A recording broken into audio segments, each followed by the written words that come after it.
Hey guys, welcome to Baking and Books. My name is Lexi and I'm a super amateur baker who loves to read. So each week I post videos of myself attempting to bake something new while talking about a book that I really love or have recently read. Today I am going to be baking apple pecan scones, and I'm really excited because I love scones and I think it's going to be more of a challenge than cupcakes and cookies have been so far. So I'm kind of looking forward to that. It could turn out horribly, but it might be really fun, it might taste great, so I'm excited. I am baking in my pajamas today because it's just that kind of day. I didn't want to get out of them. We are going to be moving on and talking about this brick of a book, Harry Potter and the Order of the Phoenix. There's so much to talk about with this. I'm sure I will not be able to cover all of it, but we're more than halfway done with this series, so I'm excited to keep going with you guys. As always, I want to say that we don't support J.K. Rowling or any of her ridiculousness on this channel, and sincerely hopes that she educate herself on the many topics she clearly does not understand. Alright, this should be a fun day, a little bit of challenges, a little bit of craziness, but you never know, it could go totally smooth. So let's go ahead and get started. As always, I'm going to get started with a synopsis. Now, I should say, because I haven't said it yet, if you have not read, watched the movies, or even watched my other videos of this series, all the way up until now, Sorcerer's Stone, Chamber of Secrets, Prisoner of Azkaban, Goblet of Fire, you are going to have some spoilers even in the synopsis. So just be aware that if you haven't done that and you're concerned about spoilers, you should probably go do one of those things, reading or watching, before you watch this video. But that being said, if you're all caught up or you just don't care, then let's dive in. Alright, so when we last saw Harry, he was struggling in the Triwizard Tournament and doing that whole thing, and then Cedric died and Voldemort came back. So he's really got a lot going on recently. And of course he's struggling with that. I mean, mentally, anybody would. And now, of course, that it's summertime, he's back on Privet Drive with his horrible aunt and uncle and cousin. And so it's kind of worse than it was because he feels stuck and very secluded and isolated from everybody else. Not to mention he's getting letters all summer from Ron and Harry, and he gets the suspicion that they're together and that they're doing stuff to help stop Voldemort, which makes him more upset, as it would, because he feels like he's being left out, and, you know, he's the one that stopped Voldemort from killing him. He's the one that had to go through all of that trauma. So, of course, anybody would be upset that their friends are just kind of off saving the world without them. But to pass the time, he spends quite a bit of his summer sort of just roaming around his neighborhoods. He, you know, lives out in, like, the suburbs of England, so he can do those sort of things, I guess. And one evening while he does it, he spots his cousin Dudley coming back from a friend's house with his, like, guy group. You know, Dudley's the leader of this, like, really terrible group of kids that just, like, bullies everybody else. You all know those kids, right? And so Harry sees him coming back, so he waits for him to say goodbye to his friends and then catches up with him and just starts kind of taking out some of his frustrations on Dudley, you know, calling him names, making fun of him. You know, he's not really scared of Dudley anymore. I mean, he's 15 at this point, and even though Dudley is also older and at his school is considered like a boxing champion, Harry just doesn't really feel fear for him anymore, because Harry knows at the end of the day, like, he just uses his fist because he's not smart enough to use his mouth and his brain. So making fun of Dudley just makes him feel better, you know? So he starts making fun of Dudley, and then, you know, they kind of get into a little bit of argument. Dudley kind of makes fun of him because, you know, Harry isn't sleeping well, and Dudley can hear that he's having nightmares. And, you know, just this whole thing of, like, cousins who don't really like each other going at each other. And all of a sudden, they get attacked by 2 Dementors. Now, if you will take a quick flashback to the Prisoner of Azkaban, you'll remember that the Dementors are the creatures who guard the wizard prison Azkaban, and they basically can suck your soul out of you, and they just kind of drain all happiness from the world. They're not nice creatures, and for them to just randomly show up in Harry's suburb is definitely concerning. And of course, Harry has to get himself and Dudley out of the situation by using the Expecto Patronum charm. And then, of course, the Dementors go away, and then, of course, he gets a letter from the Ministry, because, remember, they're not allowed to do magic outside of school. Well, of course, Harry's frustrated because they're basically saying, you're expelled, because, like, you did magic outside of school, and Harry's like, hold up, that's not fair, because I had to save my life. Well, before he can do anything, he gets a letter from Arthur Weasley, remember Ron's dad, and he basically says, don't do anything, Dumbledore is sorting it out, and, you know, don't go anywhere, don't leave your aunt and uncle's house. This knife isn't working. You know, Dumbledore's having a meeting with him right now, he's getting ready to sort it all out. So Harry just kind of stays put, waiting, and before too long, he is rescued by a handful of witches and wizards, including Professor Lupin, remember him, and the real Mad-Eye Moody, as well as a few other characters that we will grow to love, like Kingsley Shacklebolt and Tonks. And he is taken to the headquarters of the Order of the Phoenix, which turns out to be an organization that Dumbledore originally started back when they were fighting Voldemort the first time around, and of course has brought it back because Voldemort is at large yet again. Well, of course, when Harry gets there, he's not really told much of anything. They're in the middle of a meeting, so he doesn't really get to see anybody, and he just has to go upstairs, where he finds Ron and Hermione. And of course, he's mad. I mean, they haven't told him anything all summer, and he feels like he's totally been in the dark, and that they've obviously been here having fun, saving the world, all that stuff. And no matter what Ron and Hermione say, he needs a minute to vent his frustrations. Now, I'm going to say real quick, I think Harry is the most obnoxious in this book. There is no doubt about it that he suffers from some really terrible teen angst in this book. And, you know, in a way for good reason. I mean, for one thing, he's only 15 years old, so if he wasn't angsty before, he definitely is now, and that's just the way of teenagers. Sorry, teenagers, but it's true. But his anger is a huge problem in this book. Heads up, because that annoys me every single time that I read it. So he's mad. But, you know, eventually he gets some answers, and now what he's essentially facing is a trial at the Ministry because they don't believe that there were Dementors in the area.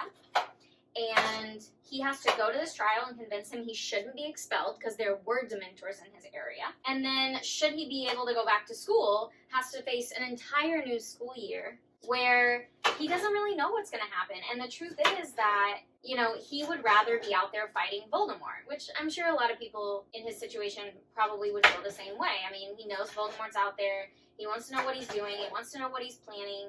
And, you know, Harry wants to be a part of that and be a part of stopping him. And I think a lot of people would probably feel that way. My chopping skills are not what they should be, by the way. I'm trying really hard not to, like, cut myself on this knife and, you know, chop these into small enough pieces. If you will remember, if you were with me for my strawberry cheesecake cupcakes, I definitely did not cut those strawberry pieces small enough.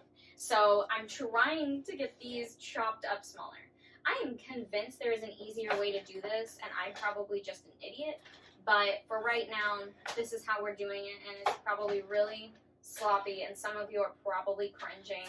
And for that, I apologize. But in any case, I mean, there's more that I could give you synopsis-wise, but I kind of don't want to give away too much. I mean, it's a large book. There's a lot that goes on in it, but I like for people to be surprised about certain things and, you know, kind of make their own conclusions, in a sense. So, that's where I'm going to go ahead and stop the synopsis. Essentially, you know, this book is about Harry discovering the Order of the Phoenix, and essentially the Order of the Phoenix coming back into play, you know, from the first time they fought Voldemort, and now they're having to fight him again. And they need new members. I mean, they need people to believe that Voldemort is back. Oh, because the government has decided he's not, because they don't want him to be, and therefore they're lying to the wizarding community.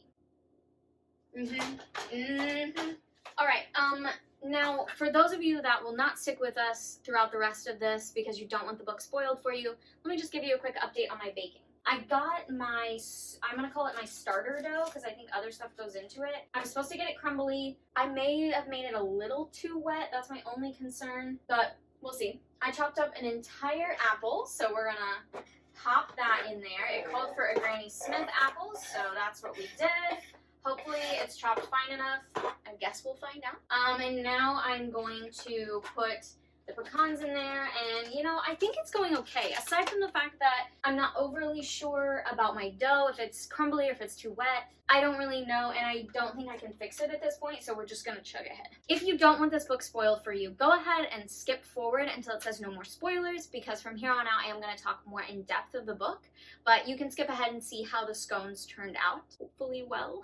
But for those of you that have already read the book, watched the movie, or you just don't generally care, stay with me and we're gonna keep going on our baking and getting more in depth to the book.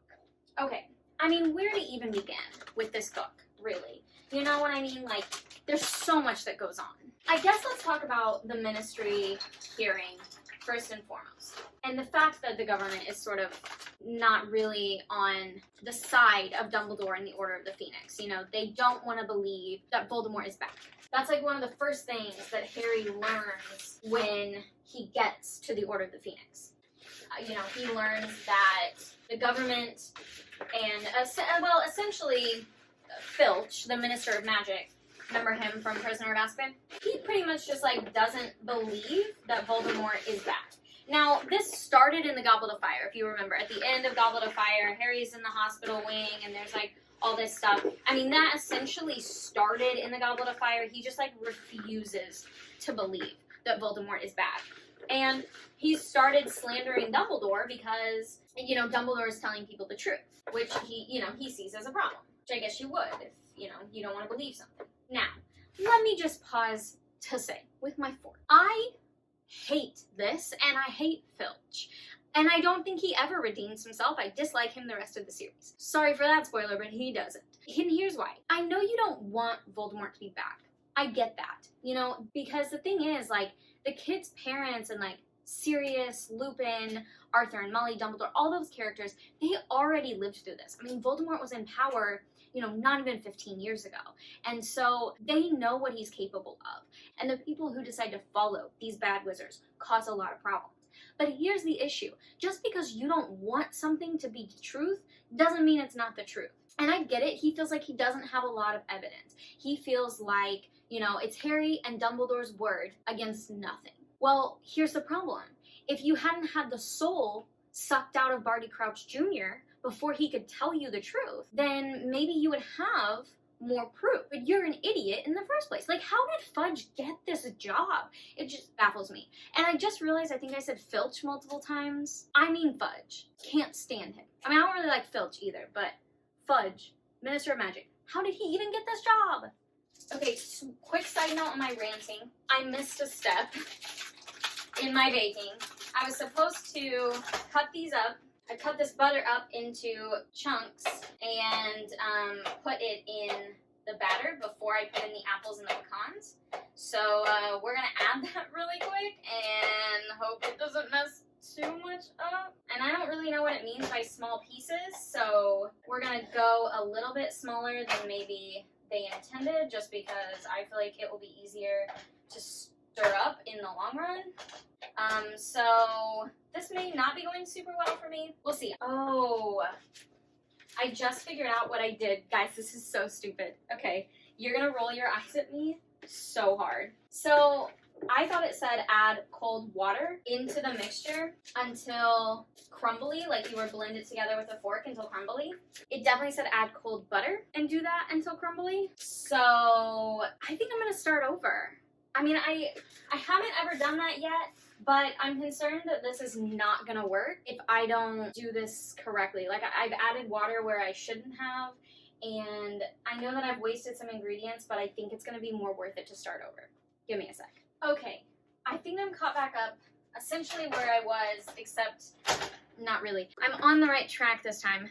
Reread the directions. Now I have to add the cold butter, not water, and mix until crumbly, which I don't really know. I don't really have like a pastry fork. I mean, I might have a blender that I could maybe use, and I might have to grab that because I just don't see how this is going to become like mixed up and crumbly in any time soon. Although it also says a pastry blender, and I'm not really sure what the difference is between that and a regular blender. So let's just try to blend this for a few minutes and see what happens. Anyway, Okay, back to the book now that I've fixed my mistake and started over. Anyway, Fudge cannot stand him and the whole government.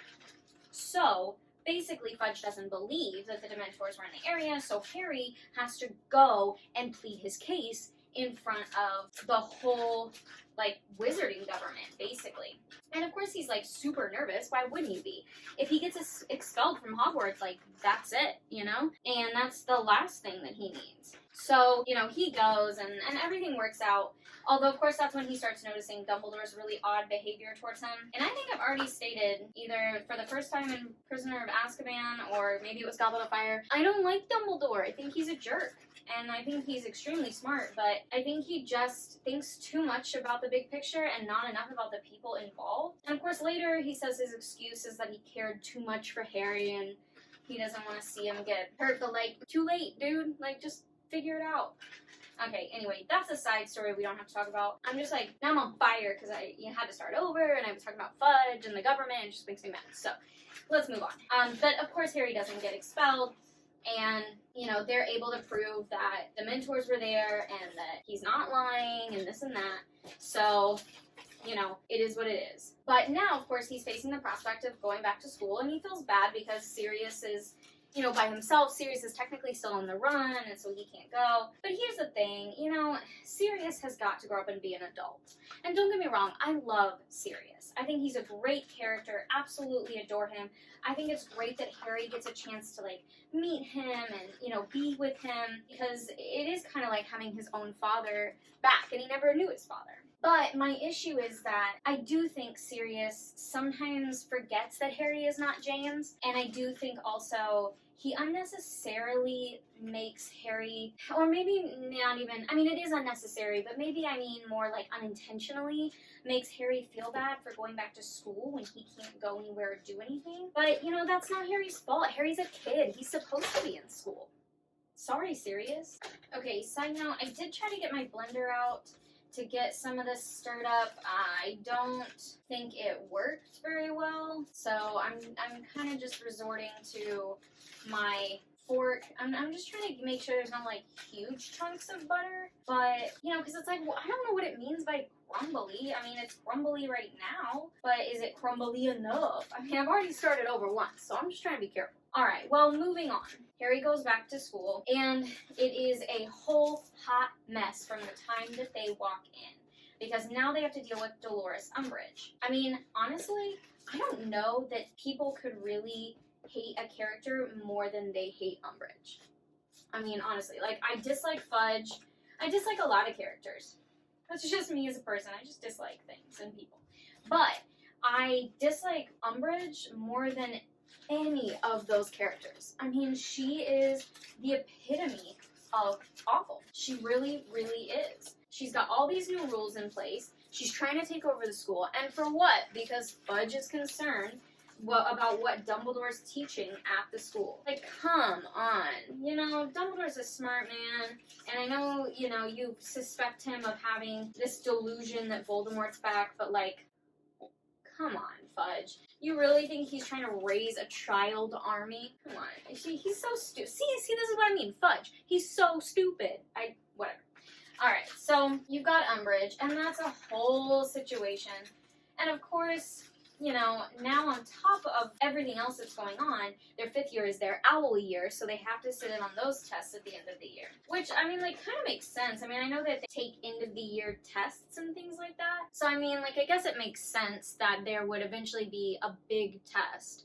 Although, I honestly think it would make more sense if they just did their newts, which happened at the end of their 7th year. But, like, I don't know. I guess because it's a career path thing. I don't know. Now, I think we should take a quick moment to talk about Luna Lovegood. She is officially introduced in this book, and I just think she's amazing. I mean, you know, who doesn't love Luna? She's kooky and kind of funny, and, you know, she really just does not care what people think of her, and she's amazing in that way. I think we should all try to be more like Luna and not care so much, you know, about what people think of us. course, easier said than done, but I love that she becomes part of the story in this book. I mean, so much part of the story. You know, she ends up going with them at the end of the book on this, like, rescue mission, and I love that. I think she's just such a great character, and we're lucky to have her. But, of course, you've still got Snape being Snape, Neville being Neville. I mean, you know, everybody's just kind of like still their typical selves, except now everybody's having to deal with Umbridge. The teachers hate her, which is probably one of the funniest things. I mean, the fact that teachers like McGonagall and Flitwick like all figure out how to kind of go against her later on, like when she takes over for Dumbledore, is truly just one of the funniest things. Because you're just like, you know, if you worked with the staff and actually like pretended like you care instead of just doing a job you literally hate for your beloved Cornelius Fudge, then like maybe the teachers and everybody would have worked with you. But she's just so convinced that everybody at the school is on Dumbledore's side. But this is where we get back to Harry and his very bad temper. You know, I mean, I get it, Harry. Like, I too have a temper. I too struggle with authority. But here's the thing. You know, Umbridge is in charge. Like, there's nothing you can do about that. And I know that it sucks, but like, it's true. And so here he is, you know, sitting in her class. And, okay, the first time he gets in trouble for his outburst and, like, saying that Voldemort is back and basically calling her a liar, you know, I'm going to give him that one. Because I don't think he expected to walk into a classroom where his teacher legitimately basically, like, does not believe that Voldemort has returned. And he already knows that the government believes that way, and he thinks that they're really stupid for thinking that way. So I could understand, like, why he would be upset with the idea that he has to deal with this lady, like, every week. And she doesn't believe him, she doesn't believe Dumbledore. Like, yeah, that's annoying. So the first time that he, you know, basically calls her out in class and, you know, tells her that she is mistaken, and that Voldemort is back, and that he is not a liar, Dumbledore's not a liar, you know, Cedric Diggory was murdered by Voldemort, you know, all of these things, I can get behind that. My issue is that continuously, throughout this story, do we have Harry getting in trouble in Umbridge's class, I mean, consistently, like, almost every single freaking week. And it just, you know, I don't know. I guess maybe I didn't feel this way reading it as a teenager, so maybe that's the biggest difference. But every time that I read it, I just think, Harry, chill the fuck out, my dude. Like, I get it, you're upset, you're angsty, but like, you consistently being in detention and calling her out on this does not do you any good. It just puts you in detention. It's making, you know, Angelica, who's the Quidditch captain, or Angelina, who's the Quidditch captain, it's making her mad. Like, you know, it's a whole hot mess. And I just want to be like, Harry, shut up. Like, why? But, you know, that's just life. And the thing is, he's never really like this again. I mean, he always kind of does his own thing, but he never really gets quite like this again. I mean, the 5th book is really the time that Harry just becomes wild. Okay, so then of course they start Dumbledore's army. Okay, here's the thing about Dumbledore's army. I mean, I think it's genius. Like, to have this thing that Umbridge can't detect and that, you know, is kind of like secretly going against her and going against what she's teaching is like beautiful teenage rebellion. You know, it's like, that's the kind of rebellion I want to see from you. I want to see some solid going against the authority rebellion in a way that actually, like, helps, not just yelling at her. So I love Dumbledore's army, and I think it's a really clever way, you know, like I said, to go against Umbridge and to go basically against the whole government. I mean, if we're being totally honest, that's essentially what they're doing. And I'm a big fan of that. Big fan of government rebellion. I mean, okay, don't come after me, FBI, I was kidding. Okay, so here's the thing, update on my baking. I next have to take it out of this container and put it on a surface and knead it because I'm trying to make like a full formed dough. I don't have a space large enough in camera view to do that, so I'm gonna have to do it off camera, but I'll be right back. Okay, well, it turns out I did kind of have a surface big enough, and once I kind of started kneading it, I had to just clear things out and make it work. Anyway, this is my ugly triangle that I'm supposed to be forming it in. And next I'm going to sprinkle cinnamon and sugar, and then it should be ready to bake. So, you know, we'll see. Okay, some of our scones are finally in the oven. They're not going to be pretty little triangles because I have not figured that out. I think I got one to be like a cute little triangle, so it might be all right. The rest of them will just be odd little shapes, and we'll definitely be doing a second batch because there's still just some more awkward dough on my counter. I'm supposed to be making a little glaze, so that should be fairly easy. I'm gonna give it a minute, clear my head, go back to the book, and then we will return to the glaze. Okay, so a couple of small things to mention. Ron being on the Quidditch team. I think it's really cute that Harry just so badly wants to support him, you know? He's like, please do this, Ron, I want you to be on the team. I think it's cute. It's a mark of their friendship that we didn't really get to see in Goblet of Fire because they spent so much time arguing. Not to mention that Harry did end up being a mature adult about the situation earlier in the book when Ron got the prefect duties over him. You know, at first he was upset, but then he realized he shouldn't be that kind of friend, and Ron doesn't need that kind of friend. So I would say that's the one thing that I'm proud of for Harry in this book is, you know, he is trying to be a good friend when he's not, like, biting their heads off over something stupid. Let's also talk really quick about detention with Dolores, which is a whole chapter about how she uses these enchanted pins to get them to write in their own blood. I mean, this woman is psychotic.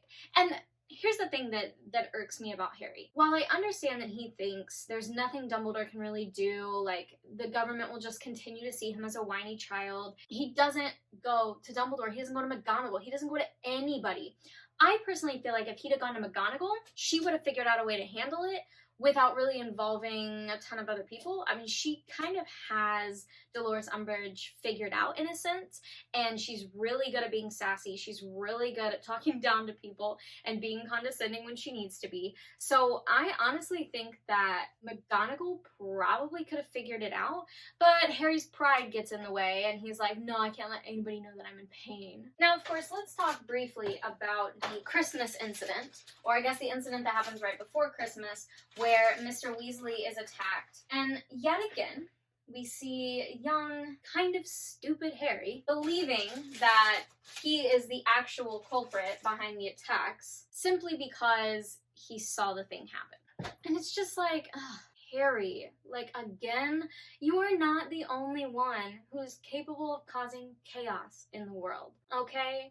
You know, I get it. This is really the first time that his whole connection with Voldemort's mind kind of comes into play. I don't really blame him for, like, dreaming about the mystery door or anything like that. I mean, it happens. But, like, really? You really think you're to blame for that? Like, and then he ignores everybody. Like, as soon as they're in the hospital and they find out that he has the connection to Voldemort's mind, he just, like, locks himself away. And it's not until Hermione shows up the next day that he actually comes out and talks to anybody. Like, what a drama queen! But I mean, like, Harry is kind of a drama queen.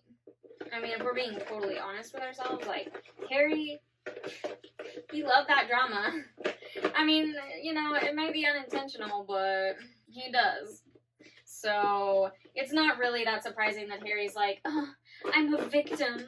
Like, okay, Harry, calm down there, buddy. Then, of course, like, in the hospital, during another visit, they get a glimpse at Lockhart, which I think is a really cool, like, spin back to the second book, because, like, you know, we haven't really seen or heard about Gilderoy Lockhart since the end of Chamber of Secrets. But now we're getting in a view of, oh, like, he had to go to the hospital because he couldn't remember anything. I mean, it's super sad, but, like, it's good to kind of check in on him, I guess you could say. We also, of course, get a glimpse at Neville's parents. We haven't really heard that much about them. Of course, Harry knows about them because of Goblet of Fire, what he saw in the Pensieve with Dumbledore. He knows that Bellatrix and her husband, as well as a couple of others, were put into Azkaban for the torture of Neville's parents, and that they basically lost their minds after being subjected to the Cruciatus Curse for so long. But this is the first time that we've actually seen them, and that Neville has really spoken about it. Not that he says too much. I mean, his grandmother kind of takes control, but now it's all out there. I mean, people know. and it's incredibly sad. I mean, we didn't get a chance to talk about that during Goblet of Fire, just because there's so much to talk about, but it's incredibly sad, and it shows how dangerous the Death Eaters were, you know, even outside of Voldemort. Like, it's easy to forget Voldemort's not the only bad guy here. Like, the Death Eaters were just as dangerous, just as scary. This is like a past thing that they're talking about, you know, something that happened like when the kids were really little. And so, well, you know, this is post-Voldemort. Like, after Voldemort vanished, that's when these Death Eaters were really at the height of their danger, because they were so desperate for any word from him, any sense of where he might have gone, that they were capturing and torturing a lot of people. And unfortunately, Neville's parents were part of that. So let's talk about Harry having to take occlumency lessons from Snape. Like, whose idea was that? Who? Dumbledore's. That's who. Dumbledore, yet again, with these terrible decisions. Now, I get it. Later on, Dumbledore explains that he didn't want Harry taking occlumency from him because he felt like it would be giving Voldemort a direct look into Dumbledore's mind. And I get that Snape is super accomplished at this. So, you know, a certain number of things add up. But you know that Snape hates Harry. And you know that Harry hates Snape. Like, this is not year 1. Like, this is year 5. You as Dumbledore know everything that's going on in the school. So you're really gonna sit there and tell me that you didn't know that would be a terrible idea. Now, that being said, Harry and his own pride comes into play here. I get it. He's upset. He doesn't want to do this with Snape. Nobody would. I don't blame him for that. What I blame him for is he does not care about studying occlumency. And Hermione calls him out for it, and he gets kind of upset, but she's right. He wants to know what's inside that door. He wants to know what's going on behind this special door that he's been dreaming of. And I think any of us would be curious, and any of us would be maybe taken by that curiosity and want to know more. But when you also know that you are making it easier for Voldemort to get into your head, why in the world would you not put your time and effort into that? Come on, Harry. Like, here you are moaning and groaning at the beginning of this book because you couldn't do anything, you couldn't help, nobody was telling you anything. Well, now they're telling you stuff, and they want you to do something about it, and you refuse to do something about it because of your own pride. And I get really heated about Harry Potter. I just realized, like, I get really passionate about stuff. Don't mind me. I get on my soapbox. And Harry is my problem in this book. He drives me nuts. Normally, I mean, 6 out of the 7 books, he's a great character, absolutely adore him. Book number 5, he drives me up a wall. Now, let me move on to Cho Chang. Don't like Cho Chang either, and here's why. I think she knows. She's pretty, she's smart, she's nice, everybody likes her. And I don't think she's like that ultimate version of that. You know, I mean, there are definitely worse characters, but I think that Cho, I don't know, she's just so in her own world. And I really feel like, even though she obviously likes Harry, she's conflicted with feelings about Harry, she really should have just kept to herself. Like, she really should have taken some her time and focused on her. I mean, her boyfriend died at like less than a year ago. But here she is right after Christmas, well, not right after, I mean Valentine's Day, going out with Harry because she likes him. And I have no judgment on that. Girl, if you want to move on, you move on. Like, you have every right to. Here's my problem. Cho expects that Harry should sit and wallow with her just because he was there and he saw it happen. She knows he's going through a hard time. She thinks he must need somebody to talk to about. The problem is that Harry is a 15-year-old boy. He doesn't want to talk about it. He wants to forget it. And honestly, I don't really blame him. Now, talking about your feelings is a good thing, and Harry should do that a lot more. But she just like goes totally overboard. She goes over the top. It's like she doesn't understand why Harry doesn't want to talk about Cedric, and she refuses to even try to understand. And then on top of that, after knowing for so long, I mean, Harry asked her to the ball last year. Remember the Yule Ball? He asked her. Yet she somehow sees Hermione as a threat. And I don't think that Harry and Hermione have ever given anybody any indication that they are more than friends. And you can kind of see where Ron gets that idea later on in the series, but like Cho, I mean, this has always been the trio. Maybe it's because we see it from that side of things and she doesn't. I mean, we don't get introduced to Cho Chang until Goblet of Fire. But like, I don't know. I don't get it. I just think she needs some her time. She needs to have some therapy and sit down and discuss things with someone who's not a 15-year-old boy. And don't take it out on said 15-year-old boy when he doesn't want to talk to you about his feelings. You really shouldn't be surprised at that. Now let's quickly talk about Snape's memory that Harry accidentally dives into and how much it bothers Harry. And I have a whole soapbox about James Potter. And I'm trying to decide if I want you to suffer through that or not. You're gonna. Okay, here's the thing. I don't believe that Snape is what you would classify as like a good guy. I think that he has a lot of issues that he takes out on the students, and that is not fair, and it is not appropriate, and it's super immature. And I don't think that saying, oh, he came from a bad family, he came from a family of Death Eaters, like, which is never like proved or unproven, so you don't really know. But saying all of that, that's no excuse to fall in with the wrong crowd. Especially, I don't want to give like too much away in case you're keeping up with me book by book. But we find out some stuff about him later on that's like, you definitely had the chance to go forward and be a different person, and you were not. You chose to be a Death Eater, and you chose to be a bad kind of grudge-holding person. And that is not on anybody but you. That being said, okay, so let me just say that's where I stand on Snape, but let me just say this as well. Everybody thinks that James Potter is such a great person, and here's my issue. He was a bully in school, 110% was a bully in school. Now, maybe it was just Snape. It doesn't matter. He was a bully. When Harry talks to Sirius and Lupin, they kind of put it off as like, you know, he was mean to James, and so James was mean to Snape. Like, it was this whole thing. And I think Dumbledore compares it to Harry and Draco. I don't see it as anything like Harry and Draco. From the first moment that Snape steps aboard the Hogwarts Express when they're younger, now of course this is from the later on stuff, but it's not really a spoiler. James is a brat. He's a total brat. And he rags on Snape because he can't afford nice clothes, everything is a hand-me-down, and, you know, he doesn't always take care of himself hygiene-wise. That is not on Snape. It's not his fault that he's poor. It's not his fault that his parents don't care or take care of him. And there's no excuse for bullying. James Potter is a bully. And their excuse is that he grew out of it. He became a better man. And that's great. I'm so glad that he did. He obviously did become a great man, and he fought on the right side of justice. And that is wonderful. But I don't want anyone to think that it's okay to be a bully. It is not okay to be a bully at any point in your life. And I don't care if you grow out of it. People need to acknowledge it. So the people who are like James Potter purists and he's the greatest drive me nuts. And I'm sorry if I'm talking to you, and you can fight me in the comments. But here's the thing. James Potter was a bully. I'm not saying this is nothing about Snape. I've already told my viewpoint. James Potter is a bully, and that is not okay. And therefore, I dislike that his memory is like Mr. Perfect. Thank you for attending my soapbox today. Okay, I've taken our first round of scones out of the oven. They're not super cute, you know. You can see where like the crumblies were happening, but I mean, hopefully they'll taste good. So I'm gonna transfer them over to a cooling rack and then sprinkle them with the glaze that I made, and we can pop the next batch into the oven. Okay, talking about something that doesn't make me so upset. Let's do Fred and George. So, Fred and George, they're done with Hogwarts.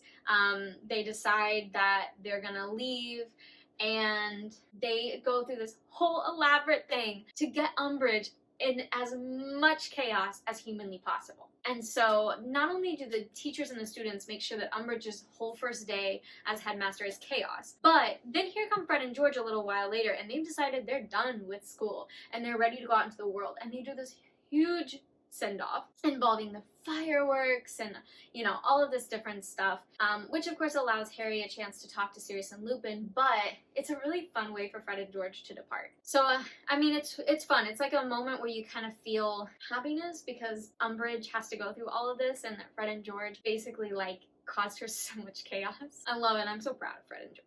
Okay, so then, skipping ahead, we have, you know, they try to pull off this whole elaborate scheme again.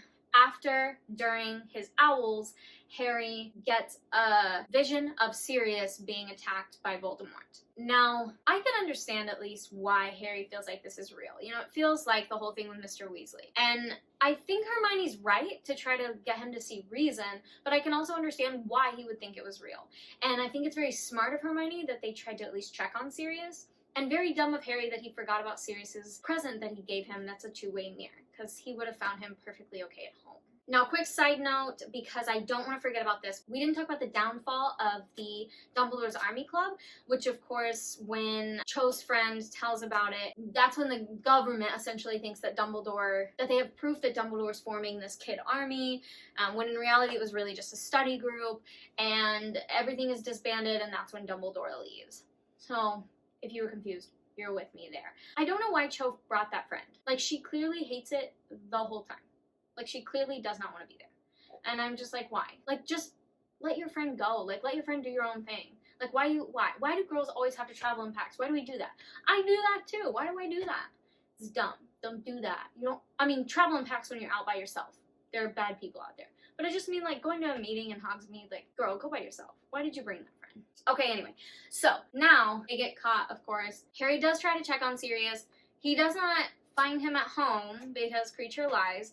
But in any case, he gets caught, and it doesn't matter.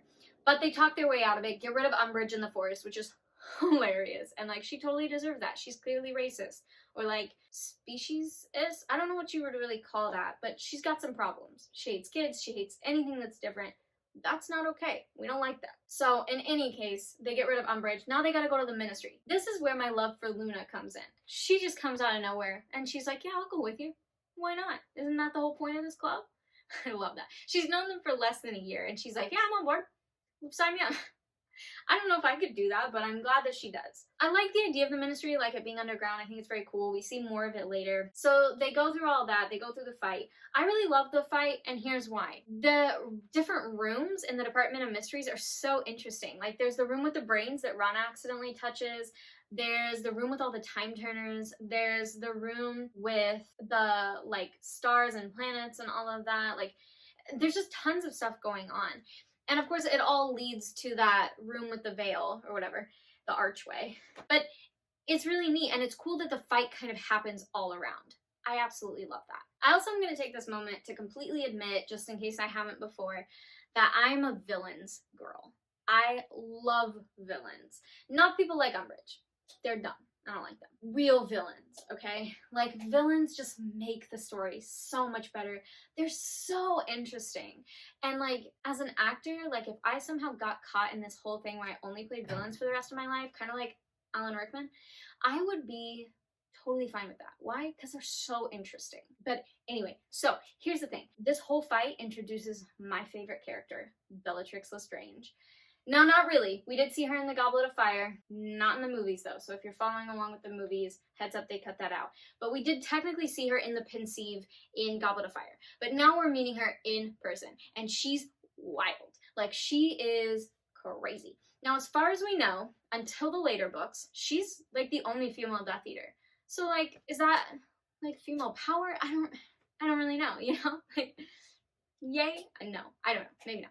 Okay, well, anyway, she's wild. I mean, she's just, like, the epitome of villain. You know, Lucius Malfoy is a villain, but he's definitely a coward. Like, hands down. Bellatrix is not a coward. She was made to be a warrior, and she is one. And she's just nuts. But I love it. It's like when Bellatrix is in the room, chaos. And I want to see that chaos. I want to be a part of that. I want a book just about Bellatrix. That's what I want. Anyway, love Bellatrix, and she gets introduced along with the other Death Eater escapees. Remember them? They escaped from Azkaban. All right, so they go through this whole battle, and the Order of the Phoenix shows up. Good job, Order of the Phoenix. Sirius dies. Not so good. Now, there's a whole debate, if you've ever read it, where I think it stems just from the films, that Sirius wasn't actually hit with the Avada Kedavra curse, that he fell through the veiled archway and that's what killed him. That's not actually true. If you watch the films, you can hear and see Bellatrix say Avada Kedavra and the green light comes at him. So if this argument is for the books, I don't really believe it. I think it's some sort of conspiracy theory. Not that I know what the veiled archway is. I believe Bellatrix killed him, and I think she intended to, because that's the kind of character that she is, and I believe that he didn't leave a body behind because he fell through the archway. If they'd been fighting other places, I think he still would have been dead. He just would have fallen to the ground like anybody would. That's what I think. I think the archway is kind of like a, I don't know, it takes you on, and not just your soul. It takes everything onward, whatever onward is. So that's what I think. But Sirius is dead, and it's very sad. And then you've got Voldemort and Dumbledore locked into their battle. And I will say, as much as Dumbledore can sometimes annoy me, he can still do quite a bit for an old man. Like, he's still a really good fighter. Good for him.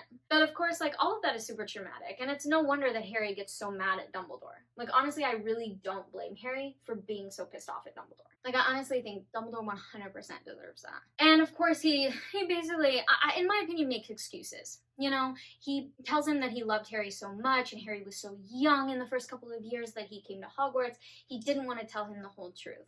But the whole truth is that he has to be with his aunt and uncle at least once to protect him from Voldemort. And then he shares this connection to Voldemort and got some of his powers, like being able to speak Parseltongue. You know, that's something that, like, I get it. He was only 11 or 12, but come on, like, you gotta know. And Dumbledore puts it off as I cared too much about you. I don't know. I think it could go either way. Like, yes, he cared. I think you could also say that you honestly just didn't know how to explain it. Like, all right, if you left because of spoilers, go ahead and rejoin us. I think I've covered as much that I can possibly cover. There is so much going on in this book.